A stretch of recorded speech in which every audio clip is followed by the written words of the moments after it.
All right, everybody, welcome back to Rarest Photos. I'm sorry my videos have been a little light lately. I really haven't done much today. I did a comment video earlier, but I did see a couple of your comments about how you were looking forward to the next Are You Lonesome Tonight?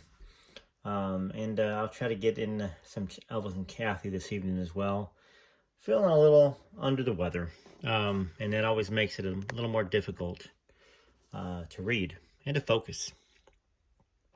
Try to do some recording as well last night, and so yeah. But anyhow, thanks for those of you that watch all the videos, watch all the way through. Thanks for the super thanks. I'm gonna get started right away for y'all. Page 125. So please watch as much of this video as you can. Share it around if you can, and let's get started. I will be speaking to Desiree today as well. We've got a time set up. It's gonna be off the record. Really just want to kind of see what she wants, and she may just be calling to thank me and just to thank y'all. I don't really know how much she wants to get involved. Remember, nobody asked me to do this book. I did it of my own accord, and then one of you subscribers, Kathy Pitts, knew Derry, and had Derry reach out to me after I told her, hey, go ahead and tell Derry to reach out to me. And that's kind of the life that has jumped out of me reading this book. I went to sleep early on New Year's Eve, so I wouldn't have to face the pain of entering 1959 alone. Fall, lonely holidays, and memories of Elvis. They would be forever intertwined. My mother returned from Denver after New Year's to give me a hand with the girls. They were growing up so fast. Deborah was 10, Melody was 7, Denise was 4, and Desiree was 6 months. Quite a family for a 22-year-old working woman with no husband. I continued to decorate the windows of Ginsburg's, but stopped working for Mr. Melson. My goal was to save enough money to leave Alexandria, and I wasn't having that much luck. So think about that. There's a lady with 4 children at 22 years old, and one of them is 12. Jack the Texan approached me about helping him open a boutique he had purchased. Well, I thought it strange that a man in the oil business would suddenly want to sell clothes. He offered a good salary, about $100 a week, and a chance to travel to Dallas and New York to purchase the lines. Well, I didn't accept at first, but I eventually caved in to necessity, and I agreed. My plan was to work long enough to save the money needed to move to California and become a singer. Still dreaming. Surprisingly enough, Mr. Wayne called a few times and reiterated his offer to help me get established on the coast. I told him my plans, but said it would take some time. Opening a new store was hard work. I hired a woman from Ginsburg's, Delphia Price, to help me. The trips to the fashion shows in Dallas and New York were fun. Meeting the top designers and selecting the best numbers was very exciting. Desiree was at my side almost everywhere I went, even at work. I was kind of afraid someone would kidnap or harm her. She was a most unusual child. Her black hair hung past her shoulders, which was not normal for a baby. Her hazel eyes followed me everywhere. Her face was a miniature of Elvis. Now in this book it does say hazel, which could be greenish, brownish, but not brown. I can't believe this baby, the housekeeper said. She's perfect. Well, that's because she was born of love, I thought. The store was coming along nicely. Civic leaders and JC types visited. Jack was respected in those circles. One day he announced that he was resigning from the oil company to go into the clothing trade full-time. Well, that upset me. He was depending heavily upon me for all the decisions, and I viewed the job as temporary. We should have been training someone to take over for me, but he wouldn't listen. Opening day arrived, and we put on a beautiful show of luxurious silk organzas and black capes, sprinkled with rhinestones. Well, my sense of fashion came from Dave Silverman in Monroe, and out of the necessity to make clothes for my daughters. Sales were good, and the store was doing well. I became even more detached, longing to go away and prepare for Elvis's return. One day, a group of about 8 men entered the store. Delphia walked upstairs to the office and said they wanted to see me. None were recognizable. "You're the same person who used to dance at KNOE, aren't you?" one of them said. "We saw your picture in the paper. You're a great dancer." My photo had been used in some of the store's advertisements. Well, I objected, but was talked into it. This was the reaction. Now, can we find any store advertisements, everybody? Y'all are great researchers, okay? Any store advertisements for, what's the name of the store?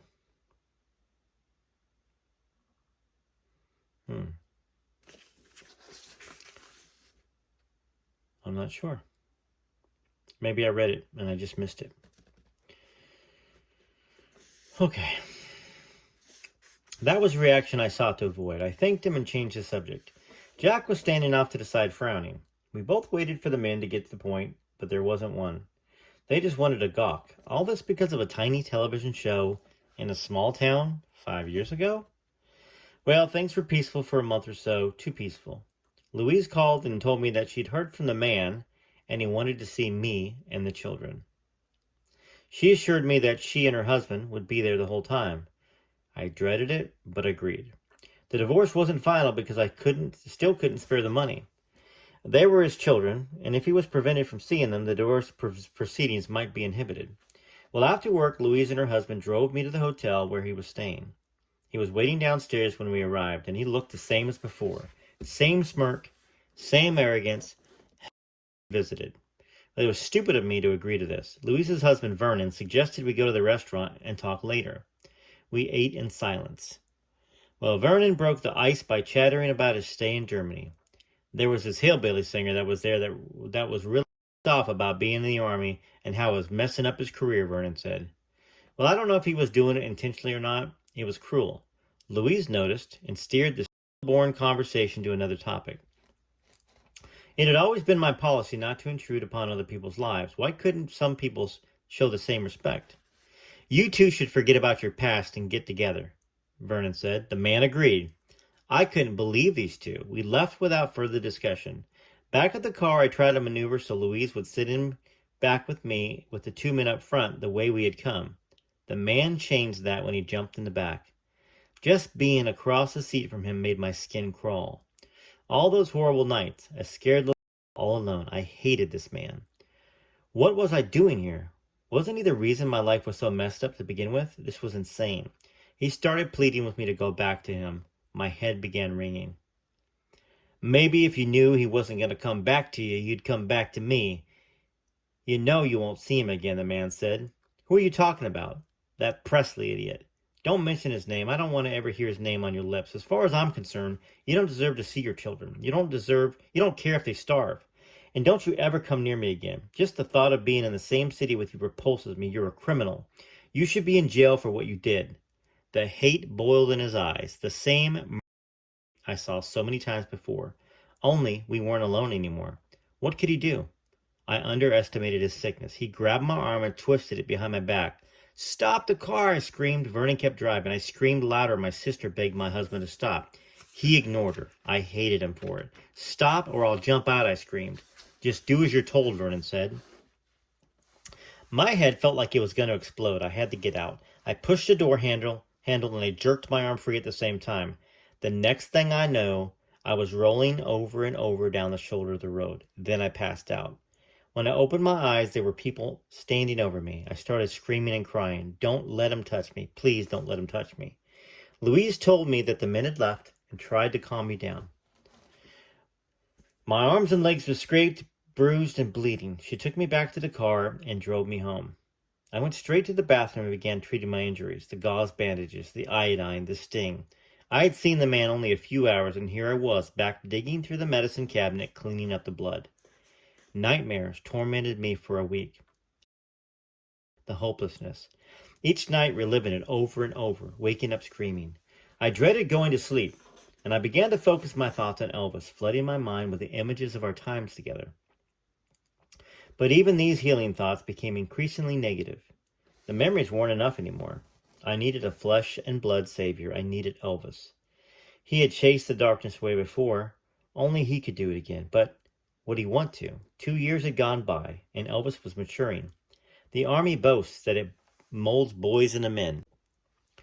Well, I knew the boy loved me, but wasn't sure about the man. Months passed. The morning paper began bringing bittersweet news. America's most famous soldier was getting ready to come home. Even the most conservative newspapers couldn't ignore the growing anticipation. I was excited but equally perplexed about what to do. I had run from him. I had promised him that I wouldn't, and I did. I let him believe I was dead. Could he ever forgive me? There was something else feeding my doubts. The papers started dropping hints. The fan magazines flashed out the story, but those publications can never be trusted. It was the brief accounts in the morning paper that bothered me. The reporting was free of exaggeration. It differed little in tone from the coverage of President Eisenhower's latest speech or the stock market report. The stories hinted that there was a young girl Elvis had found in Germany. I glanced at the latest edition of the paper. I wanted to read about Elvis, but I didn't want to read about her. I directed my attention to a more positive prospect, a phone number he had given me before he left. It was his number at Graceland. I searched through my address book and I found the code that I used to disguise Elvis's numbers. The instant I saw the scribbled digits, my mind flashed back to the moment that I wrote it. It was our last time together in Memphis. It was fall, late fall. So many of our meetings had been in the fall. The trees were nearly bare. The ground was a sea of leaves. We rolled around in them. Elvis burst out of a huge pile and began tossing leaves at me by the handful. I laughed at first, but some were dirty and sprayed my eyes with sand or dirt. I motioned him to stop, and he rushed over, apologizing profusely. He treated me like fragile crystal the rest of the day, acting as though he had to win my forgiveness for the awful thing he'd done. The memory gave me courage, so I grabbed the book, went to the phone. I just wanted to make sure the channel was still open, that I still had a way to reach him. A woman answered. I paused an instant, then fell into my businesswoman voice and asked when Mr. Presley would be home. We expect him in a month, the lady said. Who is calling? Just a friend, Desiree. Thank you so very much. The short, meaningless conversation thrilled me. The avenue remained open. It would be as simple as that. The next time, maybe Elvis would answer. That sent me bounding into the living room to pick up the newspaper. I instinctively turned to the same page and corner of the paper where Elvis updates always appeared. There was a picture this time, and the story was longer than usual, a paragraph or two. Elvis has a sweetheart, the small headline says. Well, the story was written in a more whimsical style, beginning with a tease about bad news for all the young ladies in America. It quoted Elvis christening a teenager as the girl of his dreams. He was going to bring her back with him or send for her later. It got worse. For the first time, the girl had a name. Priscilla. So it was true. He did have another. I dropped the paper. I had to get outside. It was raining and unseasonably chilly, but I was oblivious. The girl's name kept repeating in my mind. Priscilla. Priscilla. Priscilla. I tried to convince myself it wasn't true. It was another one of his manager's ploys. Elvis had explained before that the romances were publicity stunts dreamed up by the Colonel. I believed him then, but this was different. The Colonel wasn't in Germany. I sensed that this girl wasn't going to disappear with yesterday's news. My despair quickly turned to resolve. I had made a decision 2 years before to protect him by running away. I'd continue to stay hidden, and I could never tell him about his daughter. He was moving on with his life, finding new romances, and gearing up to reestablish his career. Desiree and I couldn't interfere.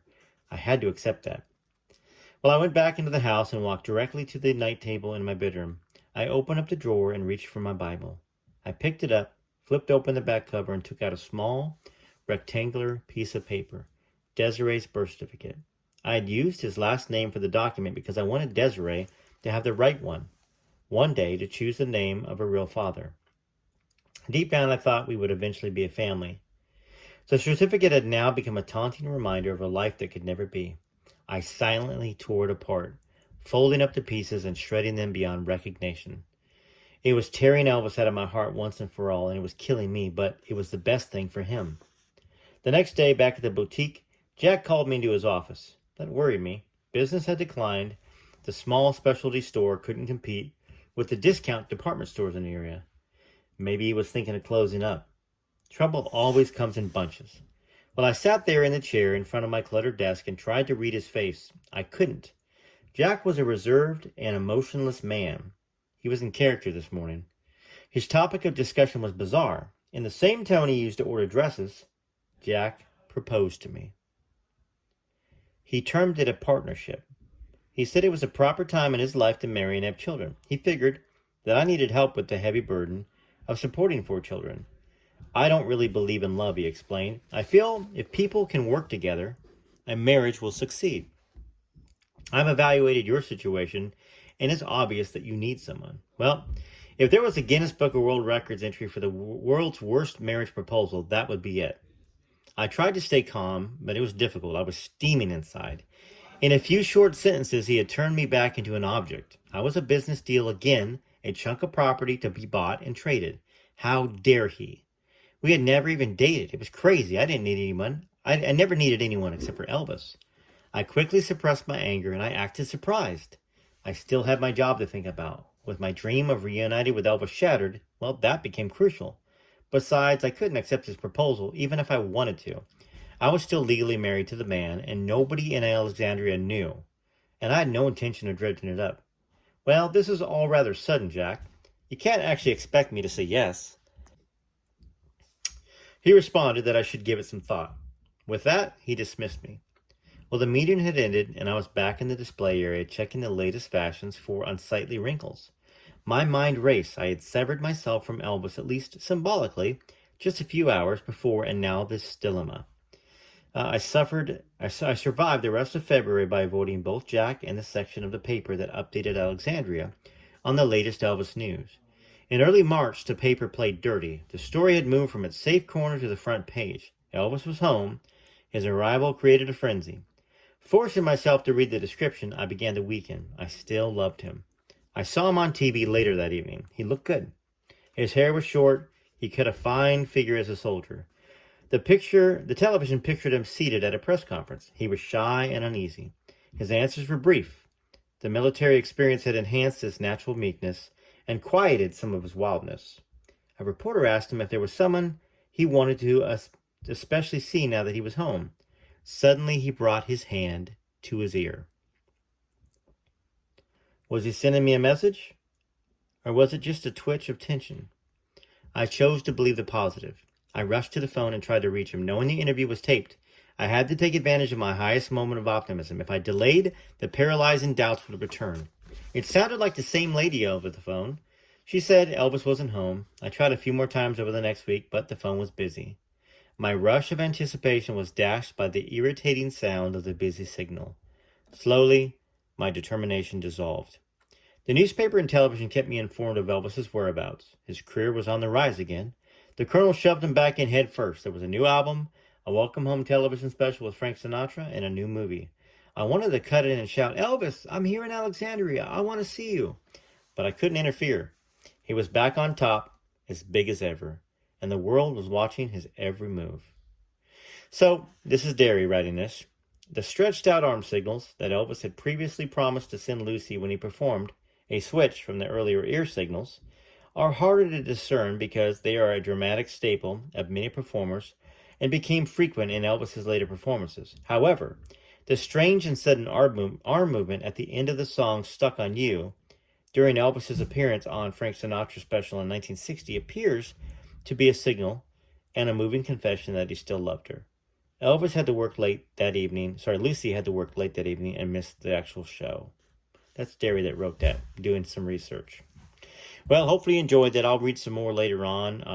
I really want to keep reading, but gosh, the book will be over before we know it if I read nonstop for hours straight. TCB TLC, I'll play your song. I'll play Lucy's song, Lucy and Desiree, while you leave a comment.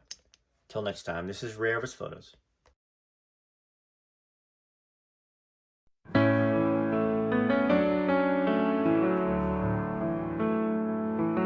Was a small town girl just trying to survive, married far too young without a hope or dream inside, locked in a prison not of her own making, to someone who never gave, just did all the taking. She needed a prince to pull her from that crumbling tower, a knight in shining armor in her darkest hour, someone to free her from her life in chains, someone strong enough to carry her away someday.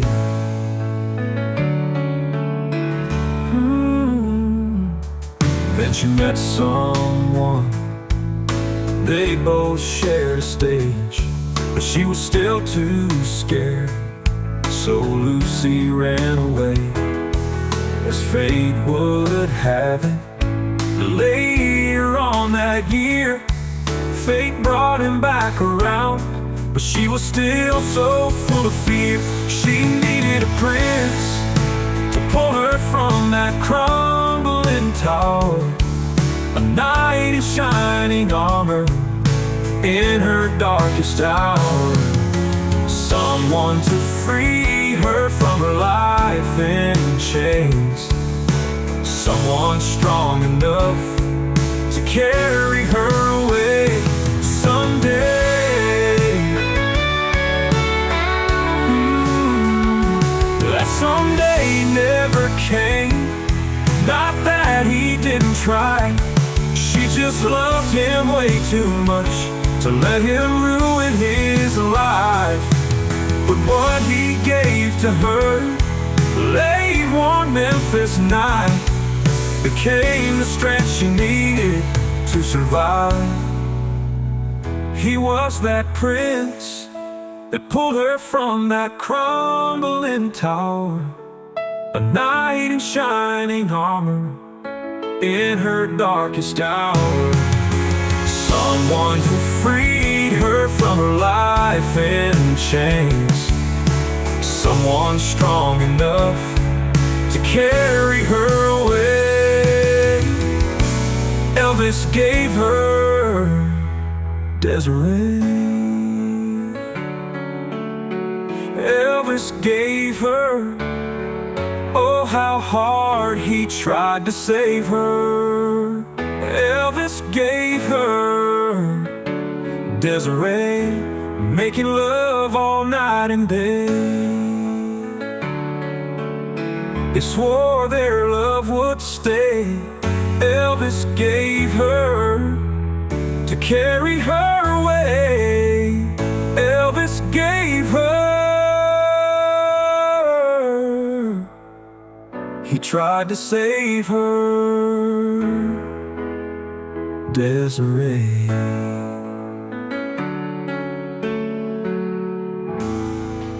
TCB, till next time, this is Rare Elvis Photos. Let me know what you think in the comments.